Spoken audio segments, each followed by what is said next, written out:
तर आपले कार्यकर्ते नुसते थुंकले तरी विरोधक वाहून जातील. भाजपच्या संघटन पर्व कार्यशाळेत रावसाहेब दानवे यांनी हे वक्तव्य केल्याची माहिती सूत्रांकडून मिळते. तर रावसाहेब दानवे यांच्या वक्तव्यावर राऊतांनी देखील जोरदार टीका केली आहे. तर आपली पार्टी ही सध्या इतकी मोठी आहे की आपले कार्यकर्ते नुसते थुंकले तरी विरोधक वाहून जातील, असं रावसाहेब दानवे म्हणाल्याचं सूत्रांकडून कळतंय.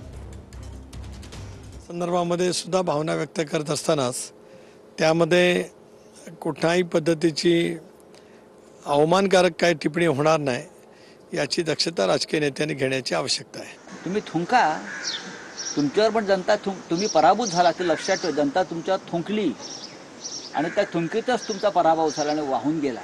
मग अजित पवारजी असतील, अशोकराव चव्हाण असतील, प्रफुल्ल पटेल असतील, हसन मुश्रीफ असतील, एकनाथ शिंदे असतील, ज्यांच्यावरती भ्रष्टाचाराचे आरोप स्वतः नरेंद्र मोदींनी केले होते.